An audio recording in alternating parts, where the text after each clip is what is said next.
बिस्मिल्लाहिर्रहमानिर्रहीम। अस्सलाम वालेकुम नाज़रीन, मैं हूँ महरीन सब्तैन, देख रहे हैं आप मेरा यूट्यूब चैनल। नाज़रीन, अब से कुछ देर के बाद, इस वक्त जब मैं वीडियो रिकॉर्ड कर रही हूँ, इट्स मॉर्निंग 11 o'clock, और अब से कुछ देर के बाद फ़ैसला आ जाएगा। फ़ैसले से मतलब ये कि कुछ मालूमात हम हासिल करने की कोशिश करें इस केस के हवाले से। जो मेरी एक्सपेक्टेशंस हैं वो यही हैं कि कोशिश की जाएगी मुलज़िम के वकला की तरफ से कि इस केस को मज़ीद लटकाया जाए और इस हेयरिंग को थोड़ा सा पेंडिंग किया जाए और तारीख़ लेने की कोशिश की जाएगी। जबरान नासिर ने पूरी कोशिश की है कि इस चीज़ को टाइमली जो है किया जाए और उनकी तरफ से तमाम मटीरियल प्रोवाइड किया गया। चूँकि मैं इस वक्त ट्रैवलिंग में हूँ और इस वक्त मैं कहीं बाहर हूँ, तो मेरी कोशिश है कि इस केस के ऊपर आपको मैं लेटेस्ट अपडेट्स देती रहूँ, इस चीज़ में देर ना हो। जैसे इस बारे में अपडेट्स आएंगे, हो सकता है वो वीडियो मैं पहले लगा दूँ और ये वीडियो जो है ये मैं बाद में लगाऊँ, लेकिन इस वीडियो के अंदर मैं आपको कुछ ख़ास चीज़ें बताना चाहती हूँ। कुछ ऐसी चीज़ें जिनकी वजह से ये केस जो है बहुत बुरी तरह से मुतासर हुआ। मैंने आपको ये भी बताया कि जेल के अंदर से क्या सूरत हाल है, मुलज़मान को वहाँ पर किस हाल में रखा गया है। कुछ लोग जो है वो इन्फॉर्मेशन ऐसी दे देते हैं कि जी बहुत ही अच्छे हाल में है, मुर्ग मुसल्लम खाया जा रहा है, क्योंकि वो एक ट्रेंड सा बन गया हुआ है ये बताना। बेशक हमने देखा कि पुलिस की कस्टडी में उनको बहुत ज़्यादा सहूलियात दी गई और बहुत ज़्यादा उनको फैसिलिटेट किया गया, लेकिन जहाँ तक सेंट्रल जेल की अगर आप बात करते हैं तो वहाँ पर सिचुएशन इस तरह की नहीं है। मैंने अंदर से तमाम मालूमात हासिल की हैं और मैं आपको बड़े ही मुस्तनद ज़राए से ये तमाम बातें बता रही हूँ। लेकिन दूसरी जानिब कुछ चीज़ें ऐसी भी है जो हम नोट कर रहे हैं, जिस तरह से जिस वक्त बच्ची का MLO होना था। मैं आ रही हूँ एक असल मुद्दे की तरफ, लेकिन आपको थोड़ा पीछे से लेके चलूँगी, क्योंकि बच्ची का जिस वक्त MLO होना था उस वक्त जो चीज़ें हुई दैट इज़ वेरी अलार्मिंग। जिस तरह से MLO के लिए बच्ची को लेट ले जाया गया, फिर उसके बाद बच्ची को वहाँ प्रेजेंट करने में जानबूझ के देर की गई, और जिस तरह से सईद रिंद साहब जो हैं वो उनके वकला के साथ मुसलसल राबते में थे, और जिस वक्त बच्ची को उधर पेश किया जाना था उससे पहले उनके व्हाट्सएप के ऊपर वो तमाम सिचुएशन जो है उनको मिलती है, उनको वो तमाम नोट मिलता है कि जी जज साहब ने मामले को रोक दिया है, और उसकी वजह से वो उसको जाके बताते हैं सर्जन को कि जी अब बच्ची का MLO रोक दिया जाए, क्योंकि वहाँ से फ़ैसला आ गया है। और फ़ैसला क्या आया था, बेसिकली वहाँ पे भी एक जश्न मनाना शुरू कर दिया। मैंने आपको कहा था वो जो यूट्यूबर का एक टोला रात को बैठता है और फिर झूठी खबरें जो है प्रोपेगेट की जाती हैं, आधी खबर सुना के आधा सच आपको बताया जाता है। तो मैं हमेशा आपको कहती हूँ कि मुस्तनद ज़राए से ख़बरें पहुँचाने वाले लोगों से, शाहिद हुसैन साहब हैं, बड़े अच्छे हमारे जर्नलिस्ट हैं कराची से, वो मुसलसल इस केस को रिपोर्ट कर रहे हैं। मेरे एक और भाई हैं एक्सप्रेस न्यूज़ से, एक दो और लोग हैं जर्नलिस्ट भाई हैं जो मुझे मुसलसल रिपोर्ट दे रहे होते हैं, और इवन यहाँ तक कि जेल के अंदर क्या हो रहा है वहाँ से भी हम आपको मालूमात देने के लिए बड़े बड़े रिस्क लेते होते हैं। तो पहले खबर पूरी जान लेंगे तो रात के टोले को जब आप सुनेंगे तो आप उनका एक्चुअल मकसद जो वो समझ जाएंगे। अच्छा, अब क्या है कि बेसिकली बच्ची का MLO होना इस वक्त बहुत ज़रूरी है, हर चीज़ से ज़्यादा ज़रूरी है, और जबरान नासिर इसकी जो सेंसिटिविटी है उसको समझते हैं। अच्छा, अब देखिए इनका मामला ये है कि जितना लेट हो सके, जितना लटका सके, ताकि ज़मानतों पर कुछ फ़ैसले आ जाएँ, ज़मानतों की कोई हेयरिंग हो जाए।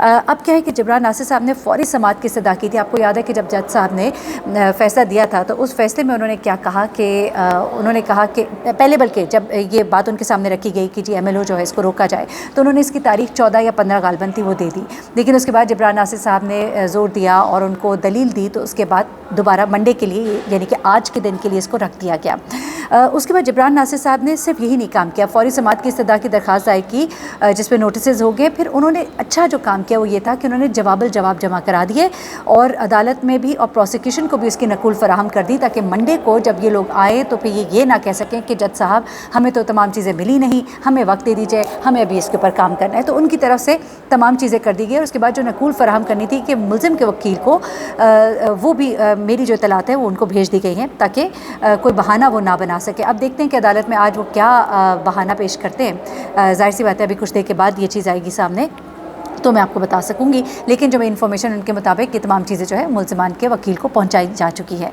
अच्छा, अब जो चीज़ें हमें बहुत ज़्यादा इस वक्त पिंच कर रही हैं और हॉन्ट भी कर रही हैं वो ये है कि पुलिस जो है वो बहुत ज़्यादा इनका साथ देती हुई दिखाई दे रही है। किस तरह से? देखिए, सबसे पहले सिंध हाई कोर्ट में जस्टिस सलाउद्दीन कमर साहब की अदालत में जो हेयरिंग होनी है बहुत ही इंपॉर्टेंट है। दलाइल तलब होने थे, अदालत ने हुक्म इम्तना भी जारी किया था। अब दरख्वास्त का जायज़ा ले तो पुलिस का मुलज़िम के साथ गठजोड़ नज़र आता है।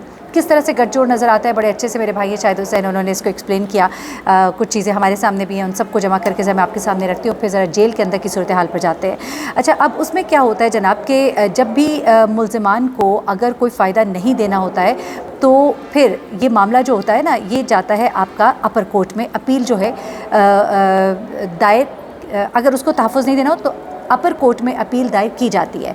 लेकिन अगर आप किसी मरकज़ी मुलज़िम को बचाना चाह रहे होते हैं तो फिर आप कोशिश करते हैं कि मामला ट्रायल कोर्ट में ही रहे और अपर कोर्ट में ना जाए, क्योंकि मैं आपको बताऊं जब मामला अपर कोर्ट में जाता है ना तो फिर क्या होता है कि वहाँ पे जज साहब जो है और बारीक बीनी से चीज़ों को देखते हैं, एक एक चीज़ के ऊपर सवाल होता है, सरजनिश होती है, डांटा जाता है, उनकी गलतियों को और ज़्यादा निकाला जाता है और चीज़ें जो है वो और खुल के सामने आती है। जिन चीज़ों को छुपाने की कोशिश की जा रही होती है वो चीज़ें ज़्यादा खुल कर सामने आती हैं। तो ऐसे में कोशिश की जाती है कि किसी भी तरह से ये मामला जो है ये अपर कोर्ट में ना जाए, और यहाँ पर भी यही सब कुछ हुआ। ये अलग बात है कि मुद्दई के जो वकील है उन्होंने ये मामला जो है ये अपर कोर्ट में रखा, लेकिन पुलिस की जो एक इंटेंशंस हैं वो जैसा कि मैं आपको पहले भी बता चुकी हूँ कि किस तरह से सईद रिंद साहब जो हैं उनके व्हाट्सएप पे उनको वो जो अदालत का हुक्मनामा है वो दिखाया जाता है और इस मामले को रोका जाता है। तो ये पुलिस की जो इंटेंशंस है वो बड़ी वाज़ेह है। अच्छा, उसके बाद अब हम यहाँ पर देखते हैं कि सिंध हाई कोर्ट जो है उसमें मामला कब जाता है। 1 महीने का एक टाइम होता है, मुलज़िम अगर रिहा हो जाए तो पुलिस इस वक्त में दोबारा अपील दायर करके शवाहिद फराहम करती है। यहाँ पर ऐसा नहीं किया गया। नंबर 1, अदालत ने पुलिस और प्रोसिक्यूशन से जवाब मांगा कि उनके खिलाफ अपील क्यों नहीं दायर की गई, ये जवाब मांगा गया। अच्छा, अब यहाँ से आप देख रहे हैं जवाब, इवन अदालत सवाल कर रही है कि जी आपने अपील दायर क्यों नहीं की। फिर उसके बाद इस केस अच्छा आगे चलते हैं। सईद रिंद साहब के बारे में मैं ये कहूँगी कि सबसे अहम चीज़ MLO थी, उसके मुतालिक उन्होंने दरख्वास्त दी, लेकिन जब मजिस्ट्रेट साहब ने दरख्वास्त मुस्तरद की तो तफ्तीशी अफसर को हाई कोर्ट तक जाना चाहिए था। उन्होंने एक फॉर्मेलिटी तो पूरी कर दी कि जी हमने अपील कर दी, लेकिन हाई कोर्ट में वो नहीं गए, उसने अपील दायर नहीं की। और जब देखा कि अपील दायर नहीं की गई तो मुद्दई की तरफ से फिर अपील दायर की गई थी। सिंध हाई कोर्ट ने फिर ये मामला जो है ट्रायल कोर्ट को भेजा, लेकिन क्यों नहीं भेजी गई? देखिए ये चीज़ें जो है कड़ियों से कड़ियाँ जुड़ी होती हैं और ये कड़ियाँ सब बता रही हैं कि इंटेंशन क्या है। वो जो प्लॉट बेचा गया था वो प्लॉट कहाँ पे इस्तेमाल हो रहा है, हमें तो ऐसे ही दिखाई दे रहा है। प्लॉट में बात कर रही हूँ वो जो बहरिया टाउन में हमारे माशाल्लाह जो ज़हीर और शबीर है ना, बड़े अमीर लोग हैं, तो उन्होंने जो एक प्लॉट अपना बेचा इस केस के लिए, तो अभी तो पता नहीं कितने और प्लॉट निकलेंगे। अच्छा, आगे चलते हैं। उसके बाद ट्रायल कोर्ट ने इजाज़त दी तो मुलज़िम की तरफ से इसको चैलेंज कर दिया गया, फ़ौरन ही चैलेंज कर दिया जाता है और कहा गया कि मजिस्ट्रेट के फ़ैसले को तो कहीं भी चैलेंज नहीं किया गया। अच्छा, MLO के फ़ैसले को कलअदम करार देने की भी साथ दरख्वास्त कर दी गई। अब जब तक पुलिस या रेलेवेंट इदारों के पास तहरीरी हुक्मनामा नहीं जाएगा तो पहले हुक्म पे अमल दरामद होता है। मैं आपको जैसे कि पहले बताती रही हूँ, ज़रा इस पर बहुत गौर करना है, ये बड़े वैलिड पॉइंट है। जब तक पुलिस के पास कोई रेलेवेंट इदारे का तहरीरी हुक्मनामा नहीं होता तो पुराना ऑर्डर क्या था, बच्ची का MLO करें। बच्ची सर्जन के पास है और उससे पहले ताख़ीरी हरबे देर से चाइल्ड प्रोटेक्शन ब्यूरो से निकाला। मैं ये बात बार बार इसलिए दोहरा रही हूँ क्योंकि मैं पिछली के साथ इसको जोड़ रही हूँ। उसके बाद क्या होता है कि व्हाट्सएप पे ही इनको मौसूल हो जाता है। अब तहरीरी हुक्मनामा माशाल्लाह जदीद दौर है, चले ठीक है, और फौरी तौर पर उस अमल को रुकवा दिया जाता है। ठीक है जी, अदालत इस अमल को बड़ी बारीक बीनी से अगर देखेगी तो डेफिनेटली शायद हुसैन भाई से भी मेरा डिस्कस हुआ और भी कुछ लोगों से मेरा डिस्कस हुआ, तो उसमें यही था, डिस्कस नहीं बेसिकली मैंने उनके जो कुछ चीज़ों से अख़ज़ भी किया, थोड़ी सी मसरूफियत भी होती है, जब पहले भी उनसे बात होती रही है। इस चीज़ को अगर बारीक बीनी से देखा जाएगा तो डेफिनेटली अदालत जो है इसके ऊपर हुक्म इम्तना भी वापस हो सकता है और MLO भी मस्ट हो सकता है। आज के हियरिंग में देखिए फिर क्या होता है। अच्छा, जिब्रान नासिर ने जिस मकसद के लिए सब कुछ किया कि 14 सितंबर के बजाय ये समाअत 5 सितंबर को हो, हमें ये डर है कि जो दूसरी साइड के वकील हैं वो कोई इस तरह के मसले मसाइल ना डालें कि हम ठीक से पढ़ नहीं सके, देख नहीं सके, जान नहीं सके, जबकि जवाब भी जमा हो गया है। लेकिन वो कोई बहाना बना के तारीख फिर आगे करने की कोशिश डेफिनेटली करेंगे, क्योंकि कोशिश यही है कि MLO को किसी तरह से ताख़ीर किया जाए, उसमें उसे रोका जाए। अब 2 मुल्ज़िमान हैं, निकाह खां और गवाह है, उनकी समाअत भी 5 तारीख को है, यानी कि आज है। और 1 महीने पहले भी मरकज़ी मुल्ज़िम के जो वकील है उसका फोकस मुल्ज़िमान को जेल से बाहर निकालने का नहीं था, सिर्फ़ और सिर्फ MLO को रोकने का था। केस के मरकज़ी मुल्ज़िम ज़हीर और शब्बीर की समाअत भी इसी कोर्ट में है जो स्पेशल कोर्ट है 164, और मुल्ज़िमान की ज़मानत भी इसी कोर्ट में है।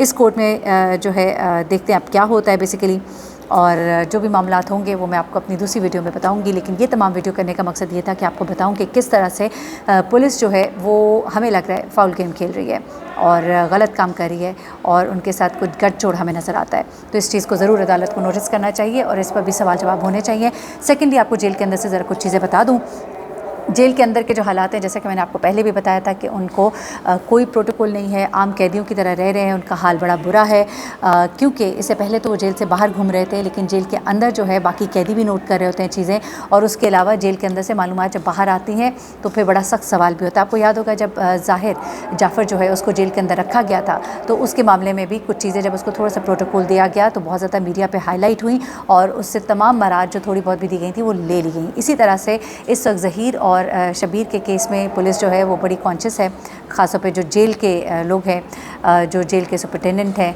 और वो मेक श्योर कर रहे हैं कि वो भी बाकी कैदियों की तरह वहाँ पे ज़िंदगी गुजारें। और वहाँ पर अंदर दोनों भाइयों के दरमियान काफ़ी तनाव है, यहाँ तक कि दोनों के दरमियान थोड़ी सी लड़ाई झगड़ा भी हुआ, बहस मुबाहिसा हुआ, और उसके बाद जो मेरी इत्तलात हैं दोनों जो है एक दूसरे से दूर दूर और खिंचे खिंचे हैं, और काफ़ी एक तलखियाँ जो हैं वहाँ पर भी हैं और इनके घर के अंदर भी हैं। नूर बीबी और उनकी बहू के दरमियान भी मामलात ख़राब हैं। कदीर की बीवी जो है वो भी कुछ सबूतों के साथ सामने आना चाहती है। देखिए वो सबूत जब सामने आते हैं तो चीज़ें क्या होंगी। जो भी इस केस में अपडेट्स होंगी मैं आपको आगाह करती रहूँगी। अपना बहुत ख्याल रखिएगा, अपनी दुआ में मुझे भी याद रखिएगा। अल्लाह हाफ़िज़।